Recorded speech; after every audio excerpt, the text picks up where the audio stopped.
بسم الله الحمد لله كفى وسلام على عباده الذين اصطفى أما بعد. الحمد لله رب العالمين والصلاة والسلام على أشرف الأنبياء والمرسلين وعلى آله وأصحابه أجمعين. أما بعد، قال الله سبحانه وتعالى: فأعوذ بالله من الشيطان الرجيم، بسم الله الرحمن الرحيم.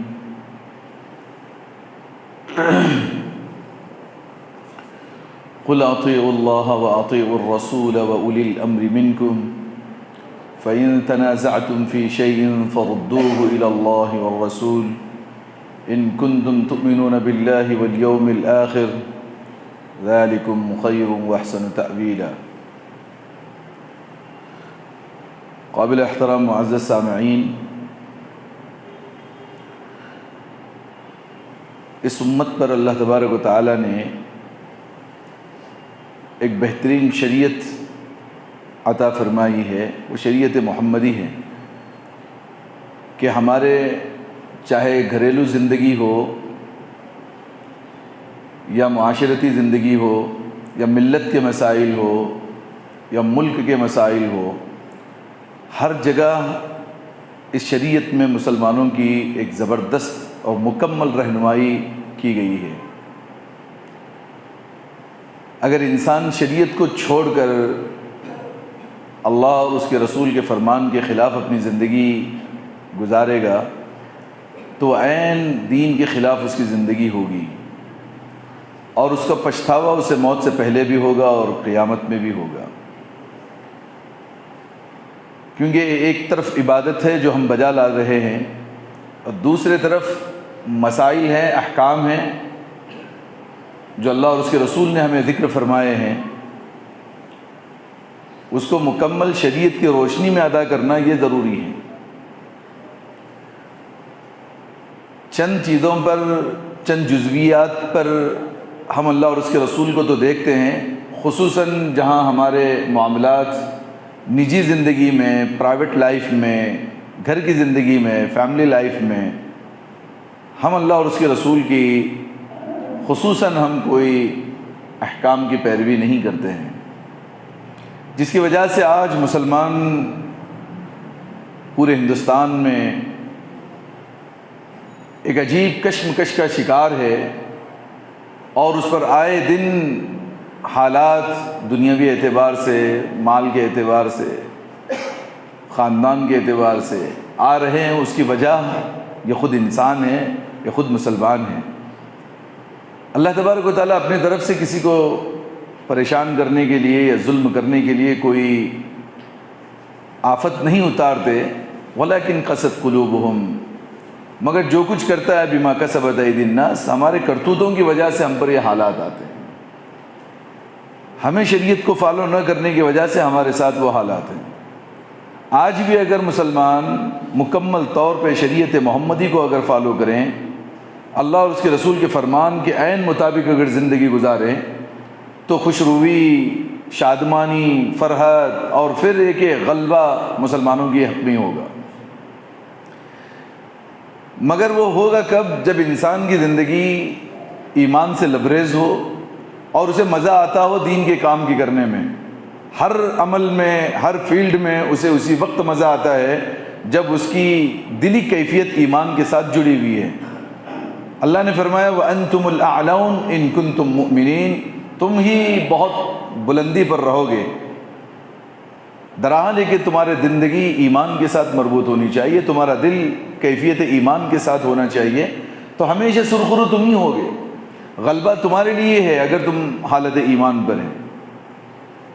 ایمان کو ہم تھوڑا تھوڑا استعمال کر کے بقیہ زندگی کے اندر ہم غیروں کے طریقے کو اگر اپنا کر کے زندگی گزاریں گے اور سوچیں گے کہ جو ہے ہم ایک سچے پکے مسلمان ہیں، تو ایک دھوکہ ہے جو یا تو موت سے پہلے کسی انسان پہ کھلتا ہے یا تو آخرت میں تو کھلے گا ہی۔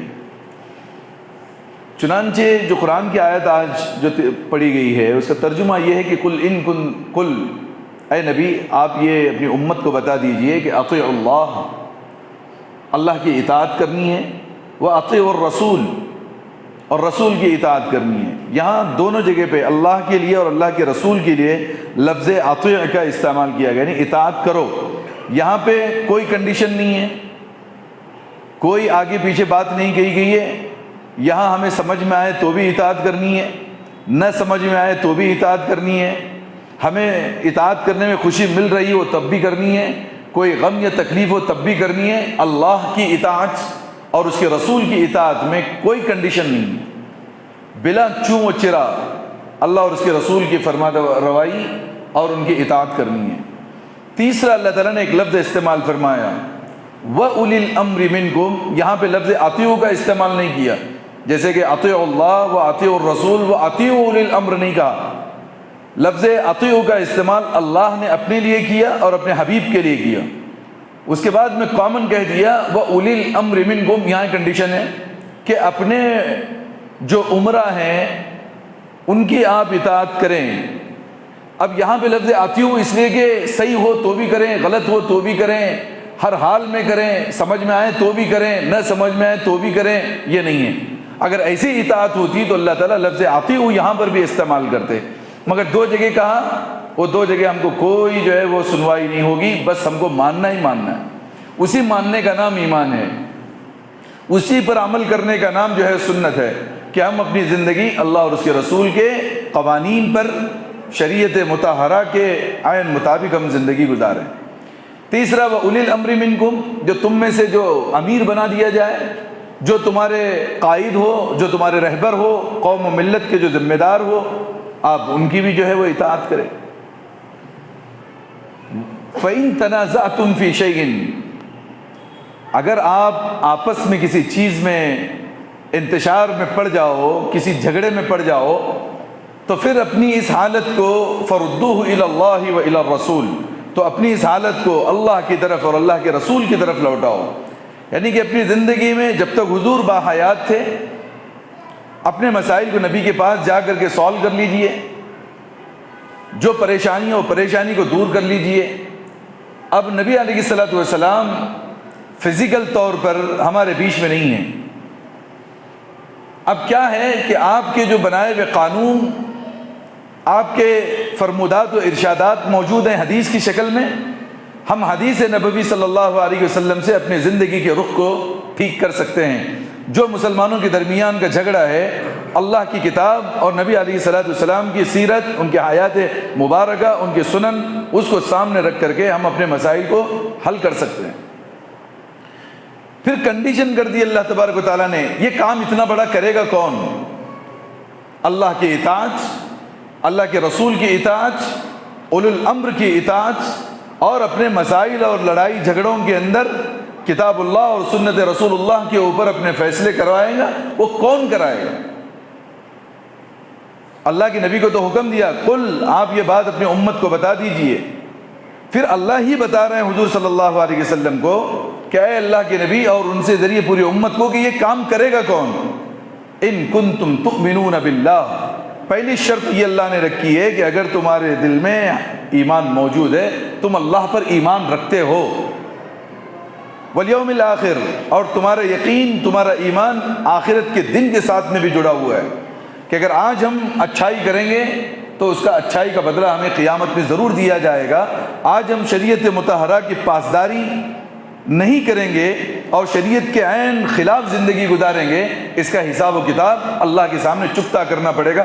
آخرت کے دن کا یقین جس کے دل میں ہے، جو دو صفات جس مسلم کے دل میں ہیں، ایمانی کیفیت اللہ کے ساتھ اور آخرت کے دن کے ہونے کا یقین، وہی انسان کر سکتا ہے۔ اب اس آیت کا مخالف حصہ کیا ہے؟ جس کے دل میں وہ ایمانی کیفیت زندہ نہیں ہے اور وہ آخرت کا یقین نہیں ہے، وہ لا محالہ وہ کورٹ میں جائے گا، اپنے مسائل کو لے کے غیروں کے پاس میں جائے گا۔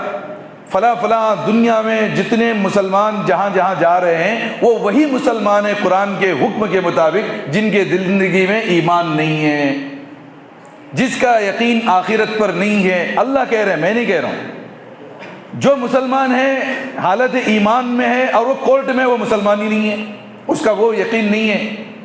ایک مسلمان ہے اور اس کا میٹر کورٹ میں چل رہا ہے، اس کا آخرت پہ کوئی یقین نہیں ہے۔ اللہ کہہ رہے ہیں ان کنتم تؤمنون باللہ والیوم الآخر ذالکم خیر، تم دنیاوی تمام راستوں سے بچ کر اللہ کے مطابق، اس کی شریعت کے مطابق اگر تم فیصلے کرو گے تو تمہارے لیے بہتر ہے۔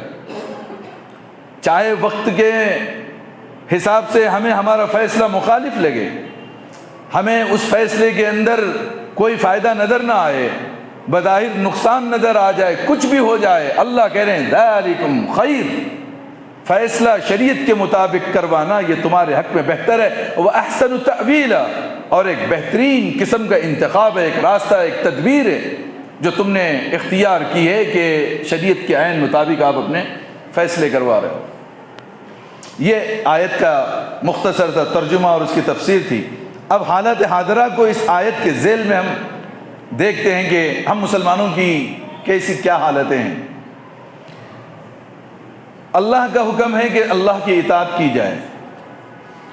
اب اللہ کی اطاعت انسان کے پیدا ہونے سے لے کے موت تک حکم خداوندی پر اپنی زندگی کو گزارنا ہے۔ اس مقابلے میں اگر ہماری ماں بیچ میں آتی ہے، ہمارے والد بیچ میں آتے ہیں، سماج بیچ میں آتا ہے، ملک بیچ میں آتا ہے، ہر ایک کی حیثیت ہیچ ہوگی، بے وزن ہوگی، بے وقت ہوگی۔ اللہ کا حکم ہمارے لیے وزنی ہوگا، وقت والا ہوگا، اور ہمارے لیے عمل کرنا فرض ہوگا۔ اور وہ تمام تر باتیں کتاب اللہ میں اللہ نے ذکر کی ہیں کہ میری اطاعت وہ کیا ہے۔ اللہ کی کتاب یہی شریعت ہے، یہی قانون ہے، اللہ کی اس کتاب پر مکمل عمل کرنا یہ اللہ کی اطاعت ہے۔ ہم اللہ کی اطاعت میں اگر مخلوق بیچ میں آتی ہے، جتنے دنیا میں گناہ ہو رہے ہیں، جتنے دنیا میں گناہ ہو رہے ہیں، وہ سب اس وجہ سے ہو رہے ہیں کہ وہ اللہ کی اطاعت ہم نے صحیح سے کی نہیں۔ اب اللہ کی اطاعت دو رخ پہ چلتی ہے، ایک کرنے کا کام، اس کو امر بالمعروف کہا جاتا ہے، دوسرا رکنے کا کام جسے نہی عن المنکر کہا جاتا ہے۔ جتنے اوامر اللہ نے اتارے ہیں ان سب اوامر پر جی جان سے جو ہے وہ عمل کرنا ہے، جتنے نواہی اتارے ہیں، جتنی منع کی گئی چیزیں اللہ نے اتاری ہیں، جی جان سے جو ہے اس سے بچنے کی کوشش کرنا یہ انسان پر فرض ہے۔ ایک فرد بھی اگر ذمے میں باقی رہ گیا تو اس کی پوچھ گچھ اللہ تبارک و تعالیٰ کریں گے، اور قرآن کی اس آیت پر اس کا عمل نہیں ہوگا۔ ایک انسان مالدار ہے، اس نے حج نہیں کیا، اللہ کا فریضہ باقی ہے۔ ایک انسان مالدار ہے، زکوٰۃ ادا نہیں کرتا، اللہ کا فریضہ اس کے ذمہ باقی ہے۔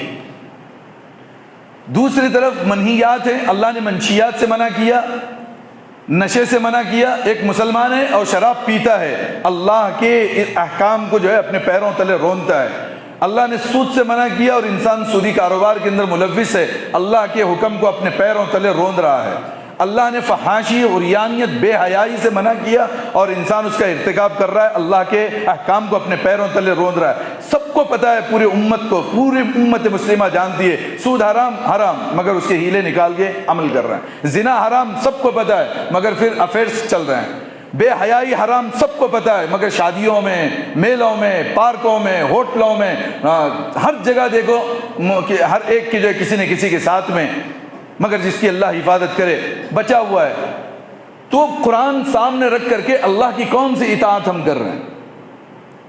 اللہ کی مکمل اطاعت اس کے اوامر کے ساتھ اور اس کے نواہی کے ساتھ دونوں طریقے سے ہونی چاہیے۔ بہت جگہ پر اللہ تعالیٰ نے ڈیٹیلز نہیں کی ہے اس امت کو، اس لیے کہ قرآن کسی ڈیٹیل کتاب کا نام، وہ اجمالی کتاب ہے، وہ مجمل ہے۔ اللہ صرف ایک آرڈر دے دیں گے، اس کی ڈیٹیلز آپ کو نبی صلی اللہ علیہ وسلم کی شریعت میں، نبی صلی اللہ علیہ وسلم کی سیرت میں، ان کی زندگی میں، ان کے عمل میں ملے گی۔ اس کو حدیث کہتے ہیں۔ اب وہ حدیث تین طریقے کی حدیث ہوگی۔ ایک ہے حدیث قولی، وہ تمام باتیں جو حضور نے بول کے بتائی ہیں امت کو۔ ایک ہے حدیث فعلی، وہ تمام کام جو حضور نے اپنی ذمہ داری سے کر کے دکھایا ہے، بولا نہیں ہے۔ تیسرا حدیث تقریری، وہ کام جو حضور کے سامنے کسی بندے نے کیا اور آپ خاموش۔ ان تینوں کو ملا کر رسول اللہ صلی اللہ علیہ وسلم کی حدیث کہیں گے، اور اس کو عین مطابق زندگی پر ہمیں اتارنا ہے کہ جہاں جہاں نبی نے جو کام کیا وہ کرنا ہے، جن جن چیزوں سے نبی نے منع کیا اس سے بچنا ہے۔ اس لیے کہ اللہ کا یہ حکم، جیسے ہم نماز ادا کرتے ہیں، زکوٰۃ دے رہے ہیں، ایسی ہی اللہ کا حکم ہے کہ اللہ کی اطاعت کرنی ہے، اللہ کے رسول کی اطاعت کرنی ہے۔ یہ دو اطاعت کے بعد اب اللہ نے تیسری اطاعت کا حکم دیا، وَأُولِي الْأَمْرِ مِنْكُمْ، تم میں سے جو صاحب امر ہے، جن کے پاس میں رائٹ ہے، جو گائیڈ ہیں یا رہبر ہیں یا قائد ہیں۔ اب اس کو تھوڑا سا ہم پہلے سمجھتے ہیں کہ اولی الامر ہوتے کون ہیں، یہ کون ہے اولی الامر اس امت کے اندر؟ اس امت کے سب سے پہلے اولی الامر رسول اللہ صلی اللہ علیہ وسلم نے فرمایا کہ ایک تو نبی تھے جب وہ حیات تھے، مانی انہی کی جائے گی، فیصلے انہی سے جو ہے وہ اخذ کیے جاتے تھے۔ آپ کے بعد میں حضور نے فرمایا کہ میرے بعد خلفاء ہوں گے میری امت میں، میرے بعد میری امت میں خلفاء ہوں گے، اور فرمایا کہ بہت کثرت سے ہوں گے۔ جو خلیفہ ہوگا وہ اس کی اطاعت کرنا تم پر لازم ہے۔ اب یہ لفظ خلیفہ، اس کی تعبیر آج کے زمانے میں بالکل چینج ہو چکی ہے۔ اب خلیفہ ہے کہ فلاں پیر صاحب کا کوئی خلیفہ ہے، وہ خلیفہ بن گیا، یہ خلیفہ مراد نہیں ہے۔ خلیفہ وہ ہے جو خلافت اور نیابت رسول کی کرے۔ رسول اللہ صلی اللہ علیہ وسلم تھے، آپ کا مصلی بھی سنبھالنا تھا، آپ کے جتنے ادھورے کام جو حضور چھوڑ کے اس امت سے نکل گئے، اس ادھورے کام کو امپلیمنٹ کرنا، اس کو مکمل کرنا اس خلیفہ کی، خلیفہ کہتے ہیں نائب کو۔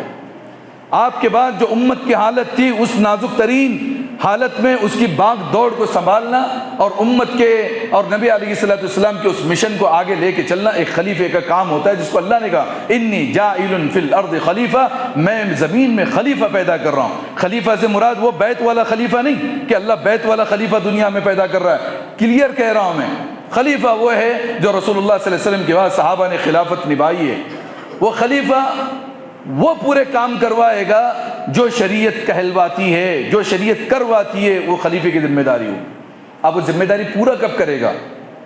جب ایک نظام ہوگا، اسلامی حکومت کا نفاذ ہوگا، سارے لوگ اللہ اور اس کے رسول کو مانیں گے، چوری کی جائے گی، خلیفہ اس کے ہاتھ کاٹ دے گا۔ اگر کوئی بدکاری کرے گا، نوجوان لڑکا یا لڑکی کرے گا، اس کو 100 کوڑے مارے جائیں گے۔ اگر شادی شدہ مرد اور عورت اگر جو ہے بے حیائی کا ارتکاب کریں گے، ان کو پہاڑ سے دھکیل کے یا ان کے سروں کے اوپر پتھر برسا کے ان کو رجم کیا جائے گا۔ اگر کسی نے کسی کی زمین ہڑپ کی ہے، لا کر کے جو ہے اس کو ادا کر دی جائے گی۔ کسی نے کسی کا کان یا ناک کاٹی ہے تو اس کے کان و ناک کاٹے جائیں گے۔ ہر ایک معاملہ شریعت کے مطابق ہوگا۔ اللہ تبارک و تعالیٰ کی آیات پہ عمل کروایا جائے گا۔ وَمَن يَتَعَدَّ حُدُودَ اللَّهِ فَأُولَٰئِكَ هُمُ الظَّالِمُونَ۔ پھر اللہ کے اگر حدود کی اگر پرواہ نہیں کریں گے تو چاہے وہ کوئی بھی ہو، وہ ظالم ہو گئے اس زمین کے اوپر۔ غریبوں کو حق دیا جائے گا، بیواؤں کو جو ہے وہ کپڑا دیا جائے گا، محتاجوں کو اس کی پوری حاجت پوری کی جائے گی، مقروضوں کا قرض ادا کیا جائے گا۔ ایک سکون کا ماحول، ایک شانتی اور ایک پیس ہوگی سماج کے اندر جب اسلام کے نظام کو قائم کیا جائے گا۔ وہاں اس زمین پر صرف اللہ کی چلے گی، اللہ کے رسول کی چلے گی۔ اب اس کو چلانے والا جو ہوگا وہ خلیفہ ہوگا، اس کو کہتے ہیں اسلام کے اندر خلیفہ۔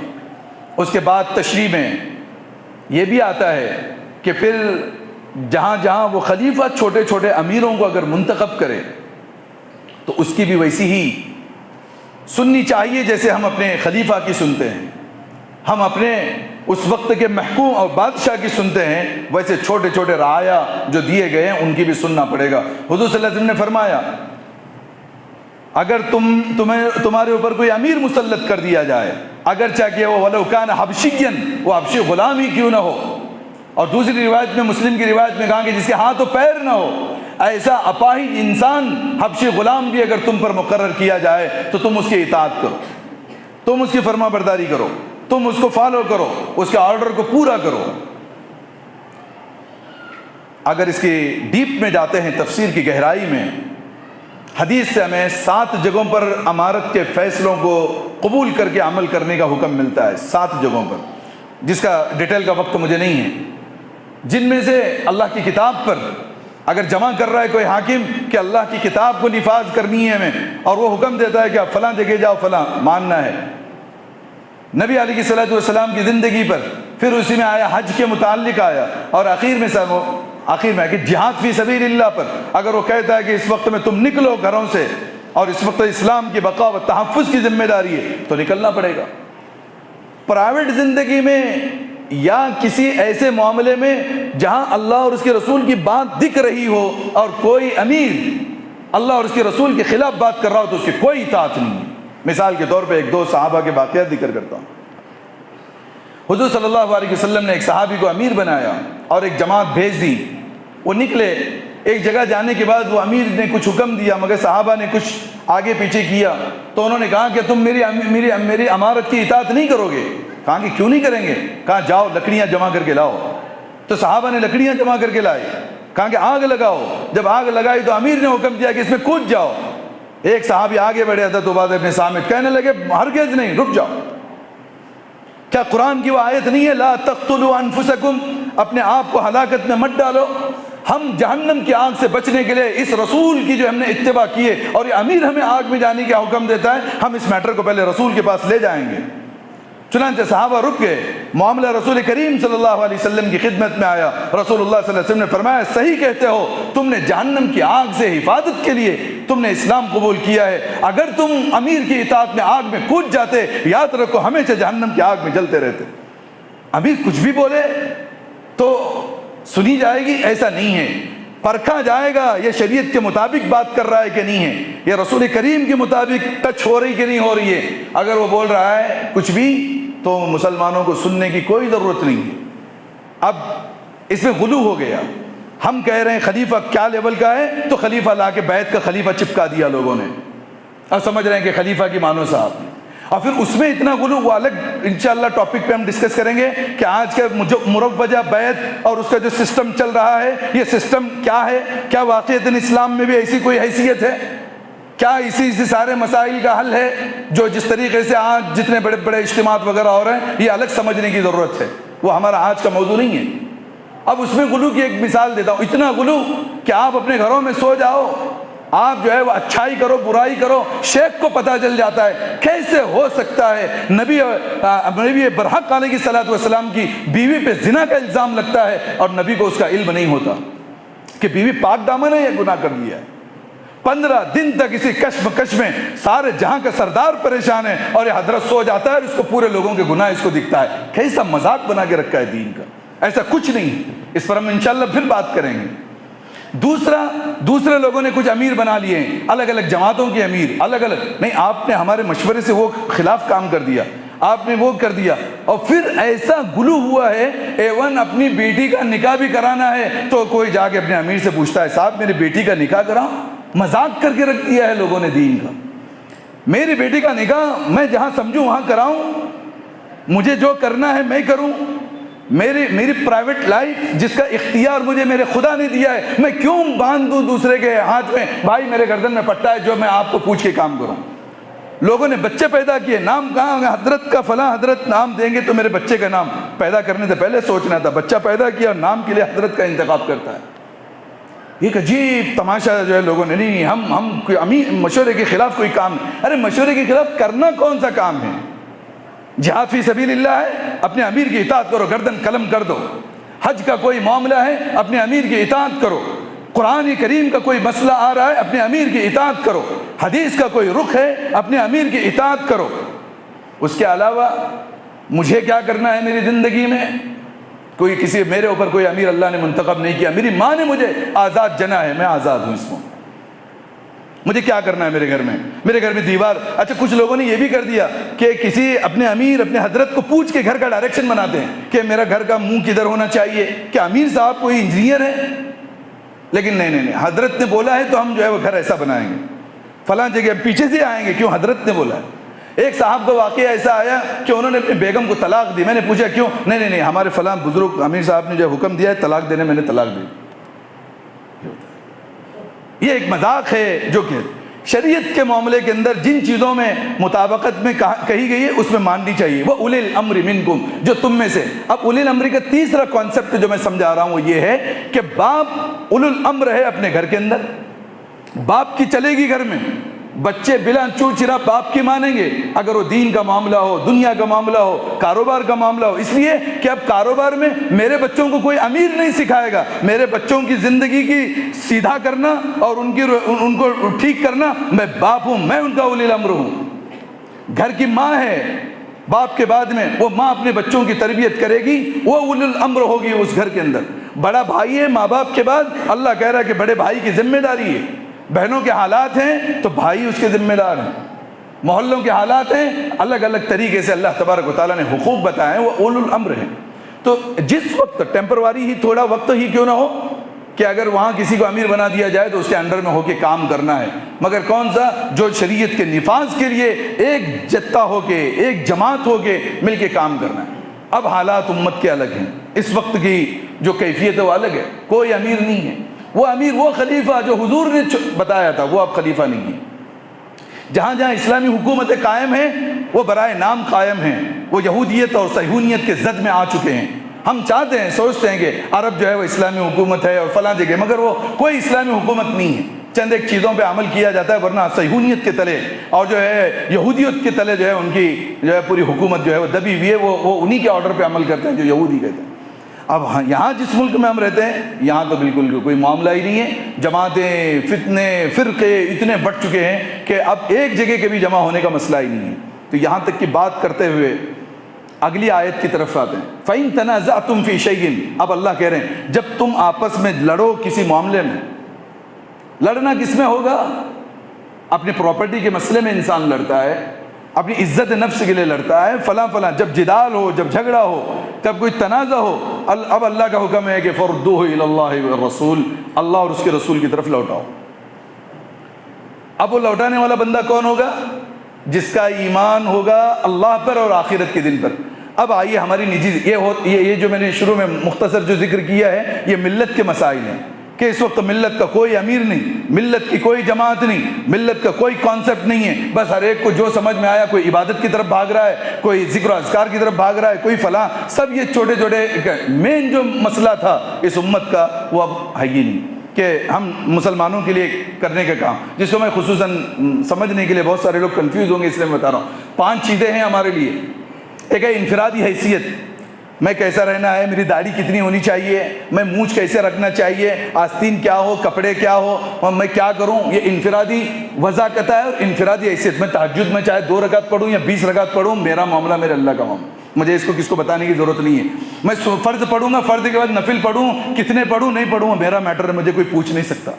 سمجھ رہے نہیں سمجھ رہے؟ میں نماز کے بعد ذکر کروں نہ کروں مجھے کوئی پوچھ نہیں سکتا، میرا انفرادی معاملہ ہے۔ نماز کے بعد دعا کریے بغیر میں چلے جاؤں یا دعا کروں یہ میرا میٹر ہے، مجھے کوئی پوچھ نہیں سکتا۔ یہ انفرادی حیثیت ہے۔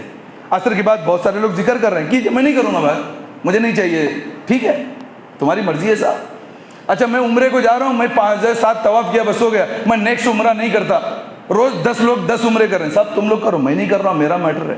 انفرادی حیثیت میں ہم کسی کو پوچھیں صاحب آپ داڑھی اتنی کیوں رکھ رہے ہیں، آپ جو ہے وہ اتنے لمبے آستین کا کیوں پہن رہے ہیں، فلاں کیوں، ہمیں کوئی رائٹ نہیں بنتا ہے کسی کو کچھ پوچھنے کا، ان کا میٹر۔ ہاں وہ باتوں میں ہم ڈسکس کر سکتے ہیں، کسی نے پینٹ اتنی لمبی پہن لی کہ جو ہے ٹخنے سے نیچے لٹ رہا ہے، اب ہم کہہ سکتے ہیں حضور منع کرتے ہیں کہ جس کا ٹخنے سے نیچے پاجامہ لٹکے گا اس کو جہنم کی آگ کی جو بشارت دی گئی، تو کاٹ لے اس کو، بول سکتے، عمل نہیں کروایا جا سکتا۔ ایک ہے انفرادی حیثیت۔ دوسرا اجتماعی فیملی حیثیت کے، میری بیوی کو مجھے کون سے گھر میں رکھنا ہے، میرے بچوں کو کون سے اسکول میں پڑھانا ہے، میری بیٹیوں کو کون سا پردہ مجھے کروانا ہے، میرے گھر کے اندر کیا نظام کرنا ہے، مجھے کوئی پوچھے گا نہیں، میری زندگی کا مالک میں، میرے بچوں کو میں کون سے اسکول میں ڈال رہا ہوں، میں کیا پڑھا رہا ہوں، میں کنڑ سکھاؤں کہ عربی سکھاؤں، میرا معاملہ ہے۔ میں کلیئر اس لیے بتا رہا ہوں کہ ذہن صاف ہو جائے لوگوں کے۔ اس میں پوچھ رہا ہوں جا کے حضرت بچہ میرا 5 سال کا ہے، کون سی اسکول میں ڈالوں، مدرسے میں ڈالوں، کیوں حضرت کی مشورے سے کیوں بھائی، میں باپ ہوں، اللہ مجھے پوچھے گا، میں مدرسے میں ڈالوں تو میرا رائٹ، میں اسکول میں ڈالوں تو میرا رائٹ، میرے بچے کے حق میں کیا بہتر ہو سکتا ہے وہ میں سوچوں۔ اس کو کہتے ہیں ان فیملی مسئلہ۔ نمبر 3 آتا ہے ملت کا مسئلہ۔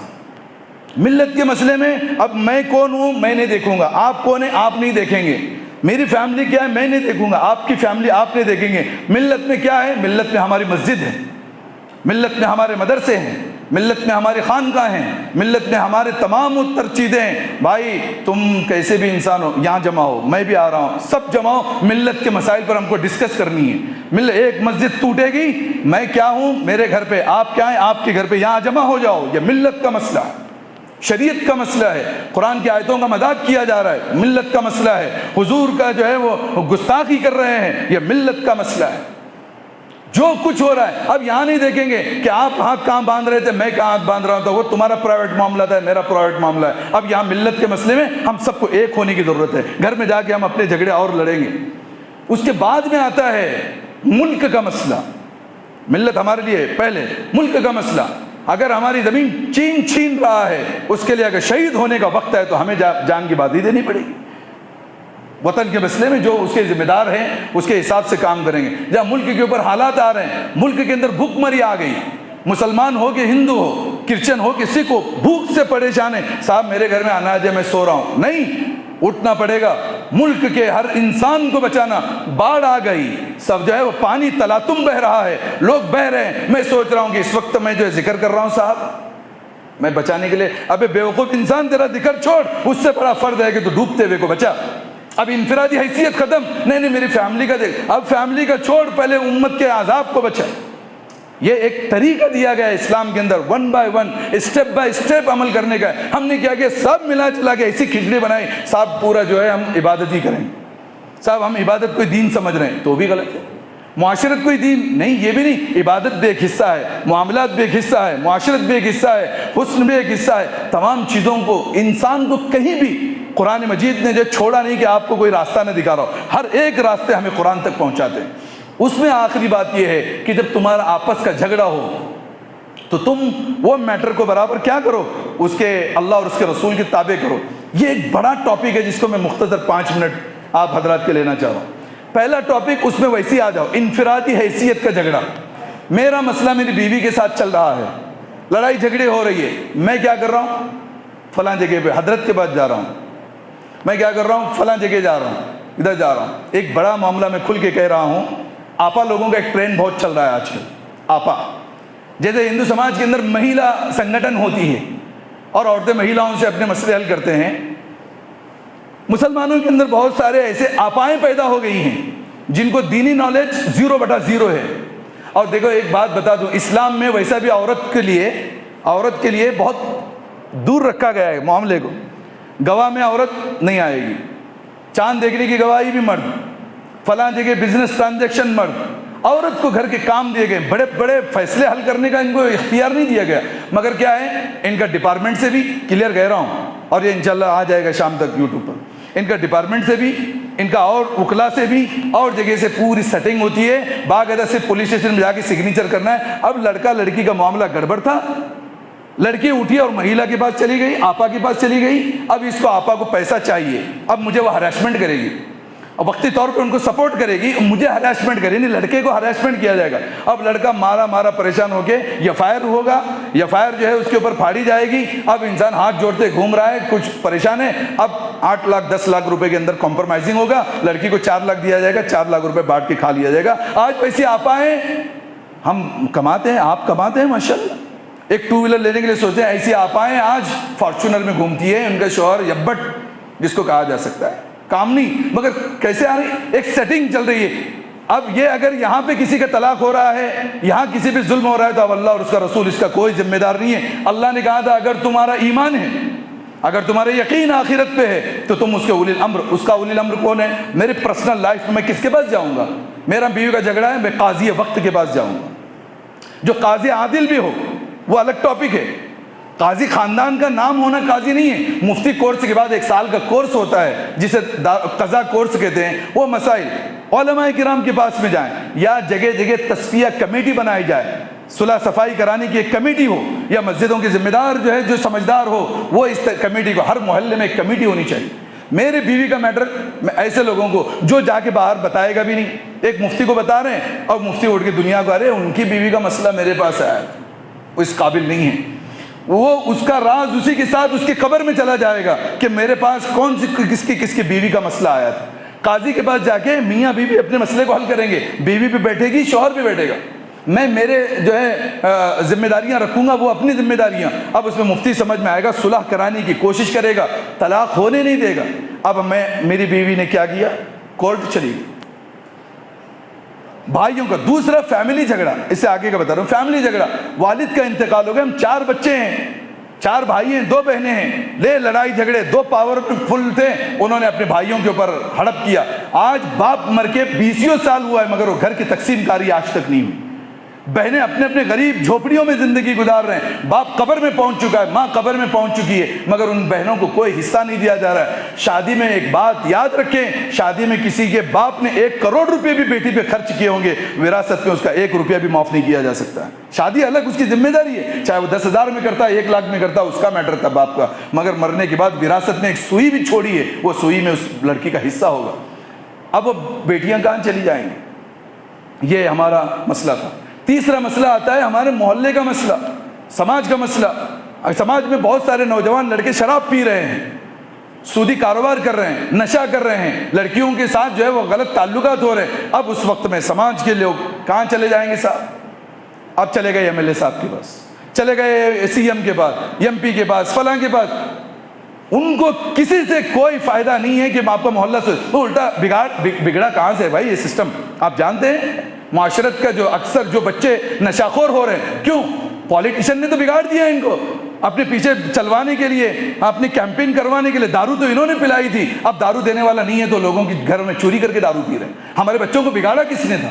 اب یہ حالات کے اندر اس وقت کے دانشوران بیٹھیں گے۔ اب اولو الامر الگ الگ ہے، فیملی میٹرز کو علماء کے ذریعے ایک دارالقضاء کے ذریعے سے سالو کرو، وراثت کے مسئلوں کو دارالقضاء سے سالو کرو، ایسے معاشرے کے مسائل کو ینگ کمیٹیز بنائی جائے، ینگ کمیٹی کے بچے شریعت کی روشنی میں علماء کے اور عقلاء کے ساتھ میں بیٹھ کر کے ڈسکس کریں گے ہمارے محلے کو کیسے سدھارا جائے۔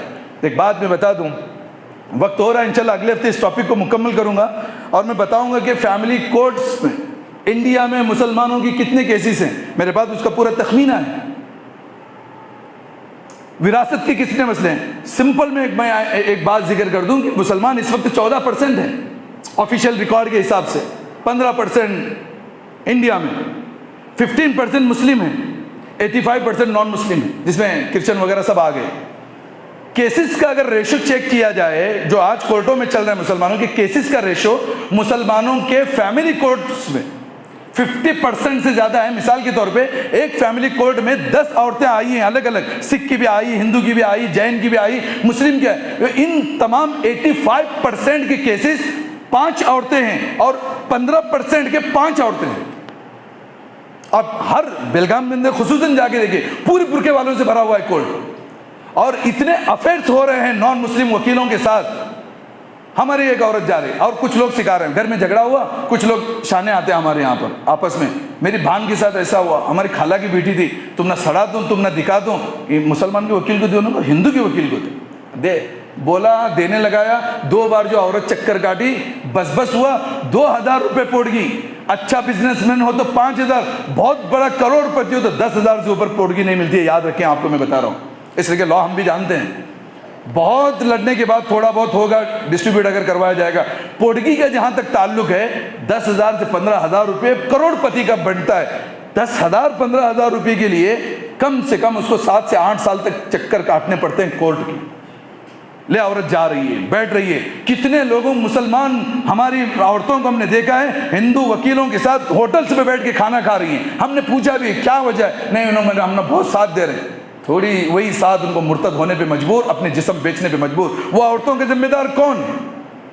اللہ کہہ رہے ہیں یہ وہ عورتیں ہیں جو برقعے والی، کان کھول کے سن لیں سب لوگ، میں نہیں کہہ رہا ہوں، میرا خدا کہہ رہا ہے، جتنے عورتیں یا مرد کورٹ میں نظر آ رہے ہیں ان کا یقین اللہ پہ نہیں ہے۔ ان کنتم تؤمنون باللہ والیوم الآخر، اور ان کا یقین آخرت کے دن پہ نہیں ہے۔ اللہ کہہ رہے ہیں اگر جن کا یقین اللہ پہ ہوتا ہے اور جن کا یقین آخرت کے دن پہ ہوتا ہے، وہ اپنے مسائل کس سے حل کرتے ہیں؟ اللہ کی کتاب سے۔ فَإِن تَنَازَعْتُمْ فِي شَيْءٍ فَرُدُّوهُ إِلَى اللَّهِ وَالرَّسُولِ، اللہ اور اس کے رسول کی کتاب سے حل کرتے ہیں۔ اب مجھے یقین نہیں صاحب یہ کتاب پہ، قرآن پہ میں نہیں مانتا، مولانا لوگوں کے مسئلوں پہ میرے کو یقین نہیں، میرے کو حدیث پہ یقین نہیں، میں بہت دیکھے ہمیں مسلمان، ہمیں کورٹ سے فیصلہ کرنے والے صاحب، یہ جملے مسلمان بول کے نکلتا ہے۔ بتائیے ایمان بچا، اسلام بچا؟ کافر ہے وہ انسان جو یہ کہے کہ شریعت پر میرے کو اعتماد نہیں ہے، مجھے کورٹوں پہ اعتماد ہے۔ اور کورٹ میں آج کیا ہو رہا ہے؟ جوڈیشری کس کی ہے بھائی؟ ڈپارٹمنٹس کس کے ہیں؟ پولیس اسٹیشن میں جا کے ہماری عورتیں شام میں جا کے بیٹھتی ہیں، رات کے 10 11 بجے تک بیٹھتی ہیں CPI کا ویٹ کرتے ہوئے۔ کتنے لوگ کتنی نگاہوں سے ہماری خواتین کو دیکھتے ہیں۔ ہم بڑے بڑے باتیں تو کر رہے ہیں دین کی، لیکن جو خرافات ہمارے درمیان ہمارے محلوں میں بچے ہوئے ہیں، ان خرافات کو روکنے کا کام کون کرے گا؟ انشاءاللہ اگلے ہفتے مزید ان کی کیسز کی پوری لسٹ میں آپ کو بتاؤں گا، فیملی کورٹس کے اندر خواتین کی، اور اچھا وہ 5 اس میں بھی میں آپ کو بتا دوں ان 5 کیس میں، یعنی کہ 50% کیس میں 35% کیس صرف اور صرف 498 کے کیسز ہیں۔ کیا ہے 498؟ میرے کو مار رہا ہے، میرے کو ماں کے گھر سے پیسے لے کے آنے کے لیے، اور یہ کون کرتے ہیں؟ یہ آپائیں کراتی ہیں، وہ مدرسے کی آپائیں نہیں کہہ رہا ہوں، کورٹ والی آپائیں جس کو مہیلا کہہ سکتے ہیں۔ وہ کیا کرتے ہیں؟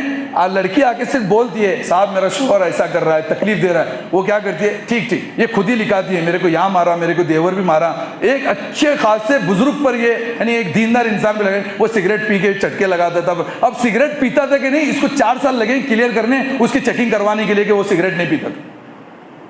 پورا گھر جا رہا ہے، پورے اس کی بھی فیملی جا رہی، اس کی بھی تماشا کرنے والے تو پیسے لے کے ہٹ گئے۔ ایسے آپاؤں کے پاس جانے کی ضرورت نہیں ہے، اللہ اس کی کتاب کے پاس آئیے۔ اب کچھ لوگ ہمیں بھی بڑے اس سے بار بار کہتے ہیں کہ مفتی صاحب آپ نے کیا کیا ہے اس، تو پہلے بھی ہم نے کافی کوششیں کی تھی، کافی رکاوٹیں ہوئی تھی، ہمیں بھی دادا گیری ملی تھی کہ ایسی تصفیہ کمیٹی مت بنائیں۔ ہمیں اس شہر میں دادا گیری ملی تھی، کیا چیز کی؟ کہ آپ دارالقضا اوپن نہ کریں۔ لیکن آج میں علل اعلان آپ کے سامنے اس بات کا اعلان کر رہا ہوں کہ ہم نے کمیٹی تشکیل دے رکھی ہے جس میں وکیل حضرات بھی ہیں الحمدللہ، ایڈوکیٹس بھی ہیں، علماء بھی ہیں، اور کچھ ذمہ دار ہیں۔ میں چاہتا ہوں کہ ہر محلے میں یہ چیز ہونی چاہیے، اور اس کے لیے ہفتے کا 2 دن ہم اس امت کی خدمت کے لیے دیں گے، کوئی فیس نہیں، کوئی پیسہ نہیں، آؤ شریعت کے مطابق اپنے فیصلے ایک ذمہ داری ایمان کی لے کے جائیں کہ میرے بھائیوں کا جھگڑا ہو، بہنوں کا ہو، پراپرٹی کا ہو، آزو بازو پڑوسیوں کا ہو، کسی کا ہو، میرا میٹر جو ہوگا میں ہمارے علماء سے حل کروں گا جو اس لائن کے وہ ہیں۔ نہیں تو بہت جگہ یہ بھی ہو رہا ہے، سیٹنگ بھی چل رہی ہے، نہیں جو اللہ اور اس کے رسول کے مطابق فیصلے کرواتے ہیں ان کے پاس جا کے بیٹھیے، اپنے مسئلے کو حل رکھیے، اور کہیے ان سے ہم اس لیے آئے ہیں، ہمارے پاس کورٹوں کے راستے ہیں، ہم آپ کے پاس اس لیے آئے ہیں کہ ہم اللہ پر یقین رکھتے ہیں، ہمارا فیصلہ یہاں کر دیجئے، صحیح جو ہوگا، جو حصے میں آئے گا قبول، جو نہیں آئے گا قبول، بس اللہ کے لیے ہم سرنڈر ہو رہے ہیں، اللہ تعالیٰ ہمارے لیے جنتوں کا انتظام کرے گا۔ اگر ہم کورٹوں میں بھاگتے رہے، اللہ کہہ رہا ہے یہ وہ لوگ بھاگتے ہیں جن کا ایمان نہ میرے اوپر ہے نہ آخرت کے دن پر ہے، تو اللہ تعالیٰ ہم سب کو کورٹوں سے، ایک دوسرے پر ظلم کرنے سے اور ظلم کی آگ میں جلنے سے ہم سب کی حفاظت فرمائے، اور ہمارے مسائل کو شریعت کے مطابق، قرآن عزیز کے مطابق، علماء کے اور قائدین کے رہبری میں حل کرنے کی توفیق نصیب فرمائے۔ وآخر دعوانا الحمدللہ رب العالمین۔